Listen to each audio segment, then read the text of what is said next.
morning class, welcome to your daily current affairs. So we will see today's articles from paper Hindu. So yeah, first one, Supreme Court says critical views on government policies not anti-establishment.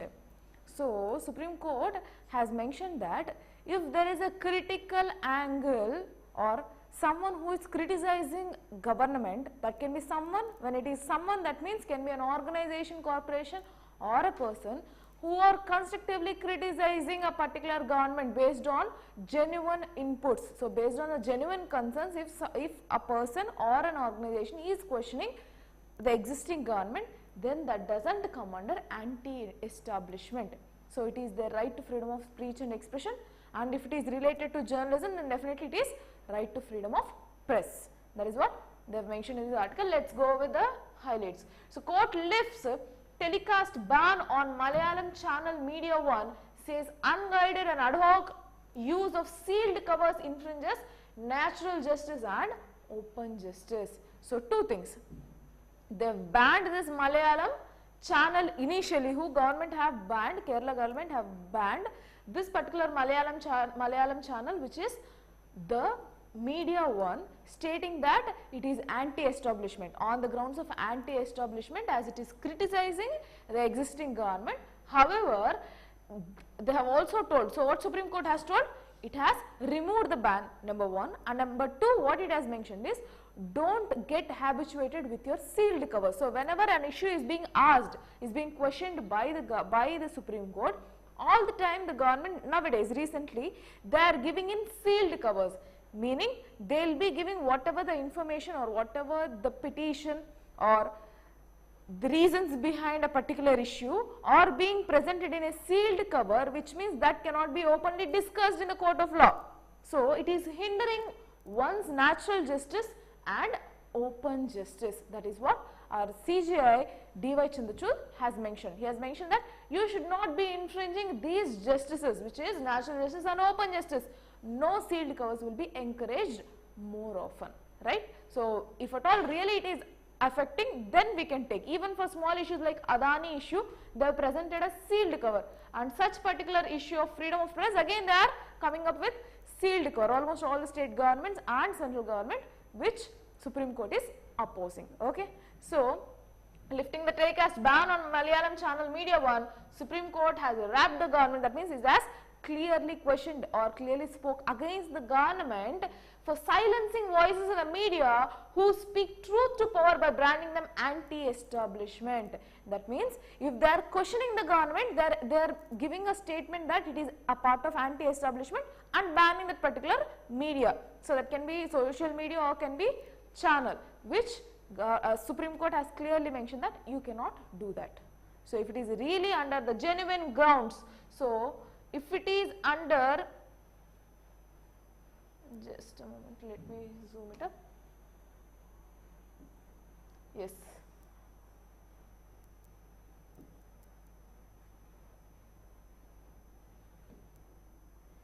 So if it is under the genuine grounds, then you cannot question one's own freedom of press, which also ensures the freedom of personal life, liberty and profession.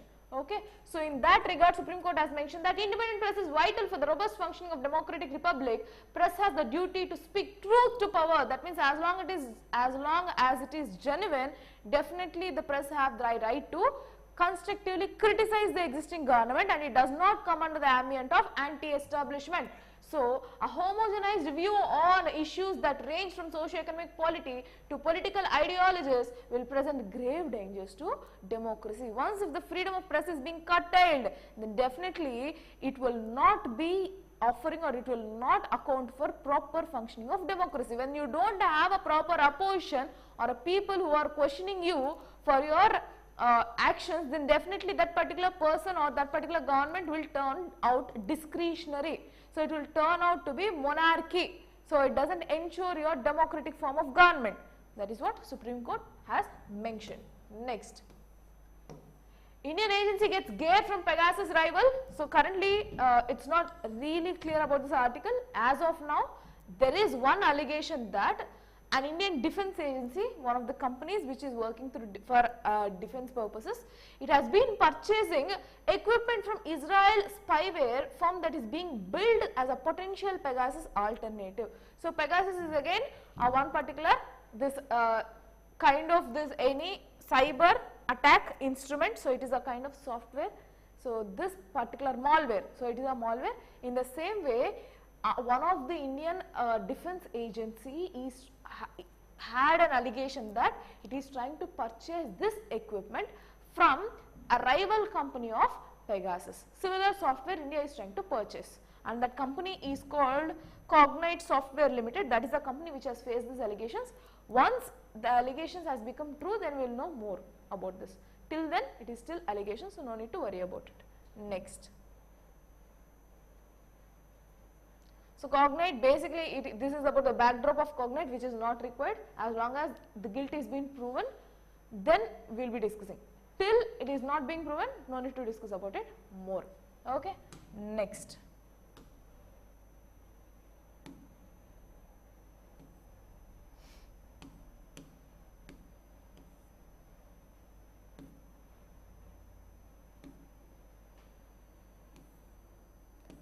Political leaders cannot claim higher immunity. Again, there were earlier some petitions where opposition parties have grouped together and asked for Supreme Court that we need higher immunities from being arrested or being questioned by the government. So we are legislators, we are legislators, we are the one who will be completely, or we will be working on law making process, right? So that is what we are there.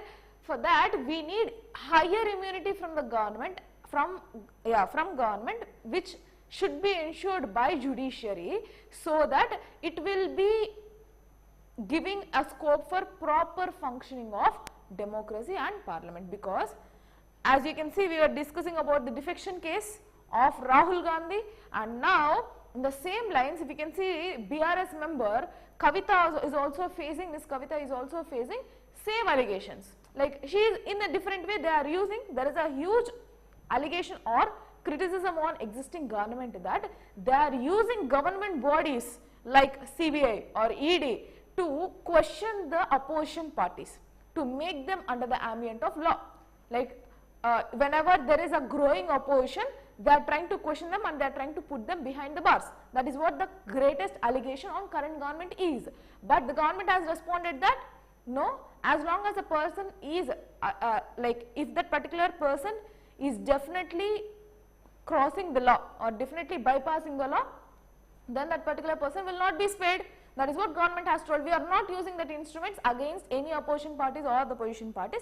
As long as a particular person is going away or deviating from the existing law of land, definitely that particular person will be questioned. In this regard, opposition parties have told that even though if that is a procedure, but still targeted audience is opposition parties. Targeted audience are these opposition parties. So 14 opposition parties have filed petitions in Supreme Court asking for higher immunity. That means if at all a government or body has to question this particular legislator, especially the opposition parties, there should be fixed amount of time. Only in the fixed hours they have to ask, and whenever the session is there, definitely, I mean for the parliamentary session or the particular house session is being there, then definitely they should not be questioned much. Such kind of petitions have been raised. We will see what court has told. After court tells them that they were on the same footing of or same footing as ordinary citizens, 14 opposition parties withdrew their petition seeking stringent procedure for arresting political leaders. So what happened? So the government, what Supreme Court has told is, of course, you are legislators, that's fine, that is fine, you might be legislators or you might be executives, at the end you are also ordinary citizens. So initially, like not initially, you are first an ordinary citizen, then you are a legislator or executive. So definitely, a political leader, what Supreme Court has mentioned is that, it is very good article, a political leader is basically a citizen. As citizens, we all are amendable to the same law. Political leaders do not enjoy an immunity. So higher immunities cannot be granted to political leaders based on the conditions that they are from opposition or from position or from being a legislator or executive. That is what Supreme Court has mentioned. So all the 14 petitions against the existing government has been withdrawn. Okay. So what they've asked in that petition, again they've asked that, so whether a person has a flight risk, so leaving that, there are also proposed alterations such as interrogation at fixed hours, as I told you, and house arrest to be used to meet the demands in the investigation, and the petition said that the court should follow the principle of bail as a rule and jail as exception. So instead of giving continuously jail punishment, bail should always be a rule. So jail should only be in the cases of heinous crimes or when the situations are inevitable. So it is not compulsion to give this jail as a punishment. So that is what they have reiterated. But however, Supreme Court has told that no, you are also a part of citizens and we cannot guarantee you higher immunity, stating that case that you are legislator or executive. That is about this article, important. Next.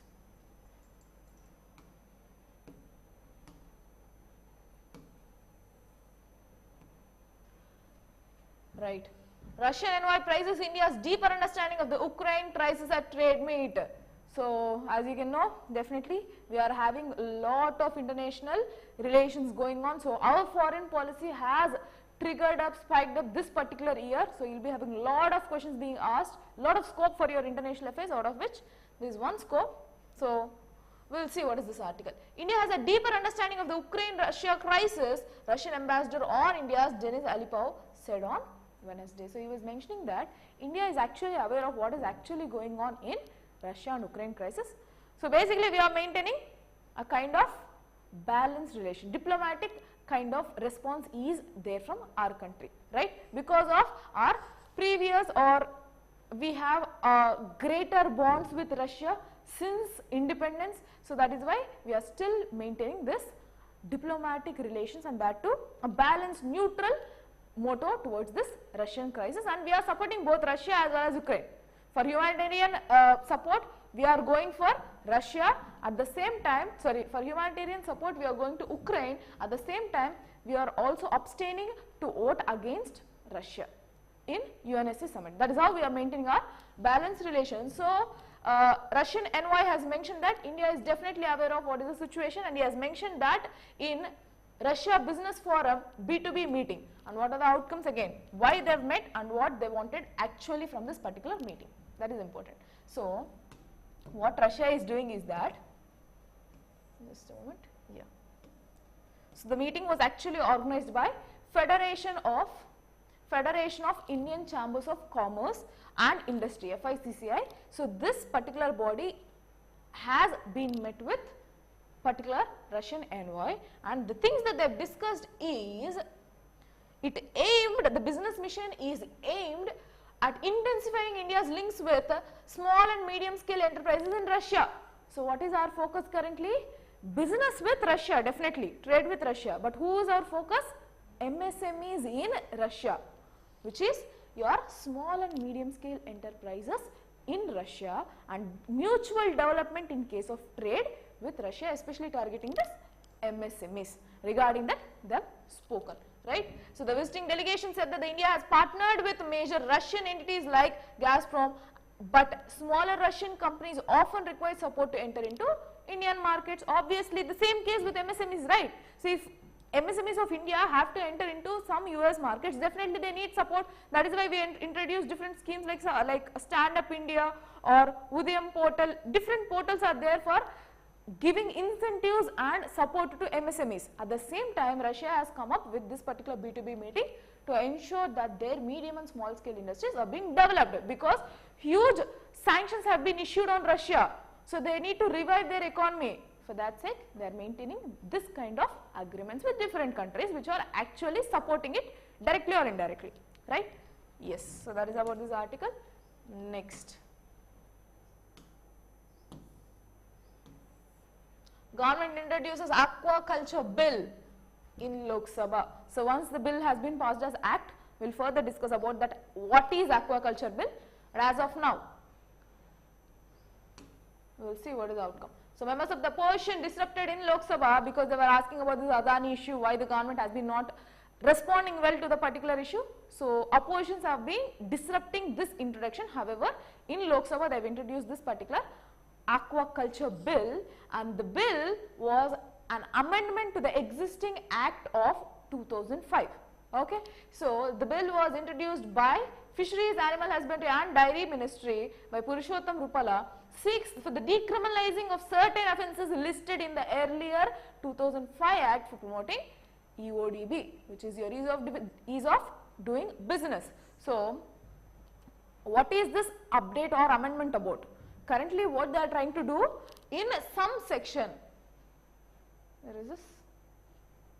Yes, earlier they have mentioned that to decriminalize. So, there are certain places where if in aquaculture if they perform such activities they will be criminalizing, and now with this amendment they are trying to decriminalize such kind of issues to encourage ease of doing business, so that more and more people will be involved into aquaculture business. So, that is about this article. Okay.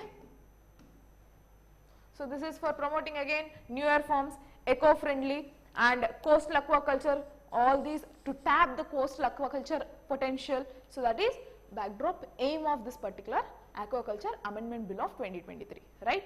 Next.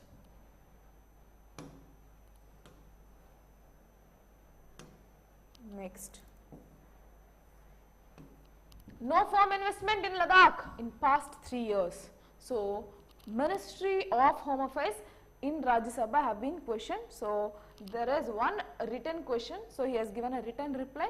So, adjacent questions or follow-up questions will not be asked.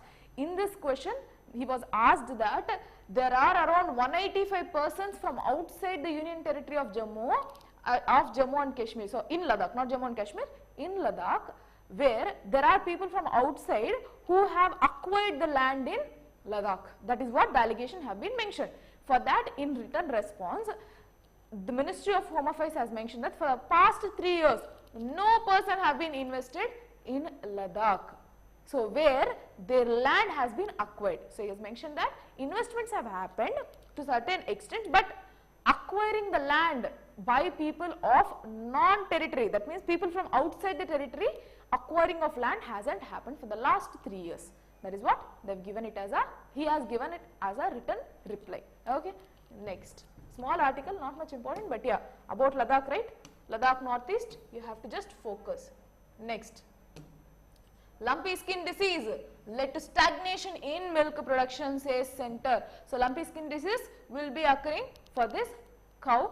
So, currently because of this particular lumpy skin disease, almost 1.89 lakh cattle have died, because of which we are observing a stagnant growth in milk production.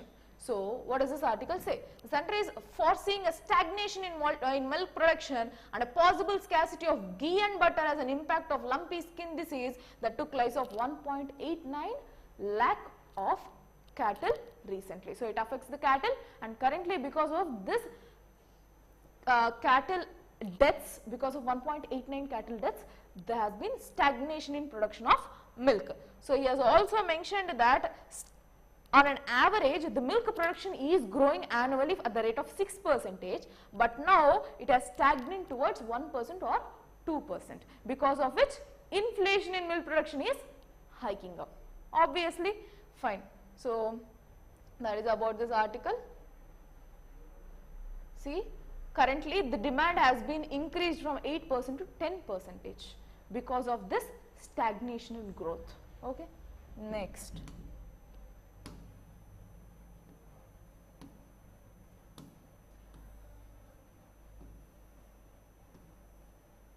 PMI services, PMI signals slowdown in sectors growth in March, says S&P Global. So, PMI index is given by, which is purchases manufactured index, is given by S&P Global.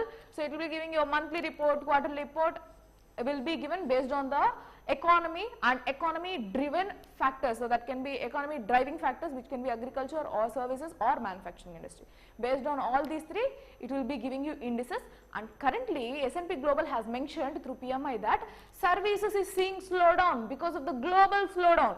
So around 98% of firms have not been recruited, that means with no fresh hiring as of now. So there is no fresh hiring in almost 98% of the firms, and there is no hiking up of salary compared to last year for new freshers or for the freshers or newly admitted people in the particular company. So there is no revised salary basis for the new admittance. That is what this entire article is about. So in services you can see there is delay, lag. Okay. Next, lag in development. Next, census surges ahead of RBI policy. So RBI will be giving you monetary policy. So monetary policy committee will be established. It's already there. Definitely it will meet and it will come up with monetary policy. So ahead of monetary policy, census have raised to 1%, seeking a positive trend. Okay. Next. So once the monetary policy is out, again we will be discussing it. Soon we will be getting it. So sugar production falls in the first 6 months of financial year 2022-23. So 3% the sugar fell in the production. So in the first 6 months of financial year or fiscal year 2022-23, 3% was reduction in sugar production.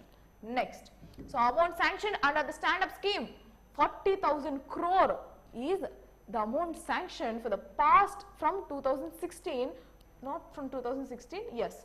So yeah, 40,000 crore to promote entrepreneurship at a grassroots level has been sanctioned by banks over 1.8 lakh beneficiaries, and the scheme has been launched by 2016. So from that around 40,000 crore has been disbursed.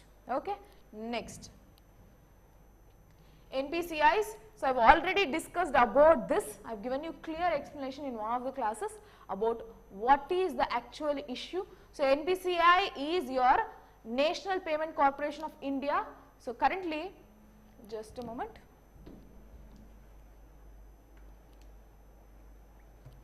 Fine. So the NPCI is a new circular on levying charges. So which governs UPI said that the new interchange charge would be applicable for PPI merchant transactions. That means transactions. So you have wallet, right? So what is this PPI? See here. So it is the prepaid payment instruments, PPI. Currently what it is going to do, whatever the wallets, let's say UPI based applications, you have Phone Pay, Google Pay, you have Paytm, all these are UPI interfaces, right?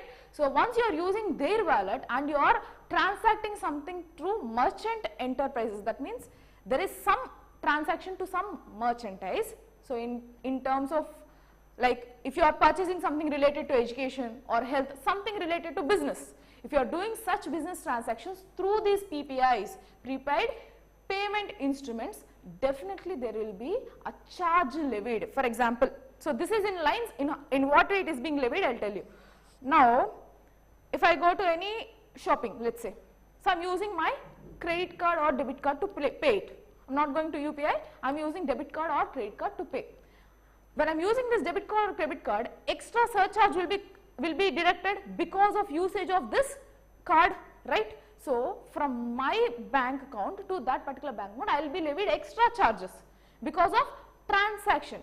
In the same way, this particular merchant transactions charge, interchange charge, see the new interchange charge is being levied on the merchandise or the merchant accounts. So for the merchant transaction, so the business end, this particular charge will be levied. How? For suppose now I am buying a particular institute's course, let's say.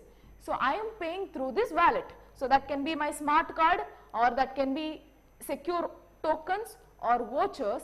I have used it and now I have given it. Okay. So now I have paid for a particular institution, right? So when I am paying to a particular institution using this wallets, then the bank account of the receiver end needs to pay from 0.5% to 1.1% of money above the transactions of 2000. So if I am transacting an amount greater than 2000 from these wallets, the bank account of the receiver end will pay the consumer. So here I am. So to my bank account, it will be paying a 1.1% to my bank basically. And now this transaction is between the merchant bank and my bank. It's not between me or my merchant, right? So the businessman or me, we are not involved, but however, the merchant bank account will be paying to this particular bank. So whom the charge is being levied to? Merchant. Is the customer affected directly? No. Is the customer affected indirectly? Yes. How? Because if the transaction is more, definitely the charges will be levied on the merchant itself, the business. So what this person can do, he can hike up the rises, he or she can hike up the rises, so that this transaction levied charges will also be on the head of consumers. So that is about this entire article. I recommend you to go through this article, very important, recent initiatives. So earlier it used to be on debit cards and credit cards, now they have introduced into UPIs, PPIs, okay, fine. So that's it for today. Yes, that's it for today. We will meet in the next session. Thank you for the day. Good day.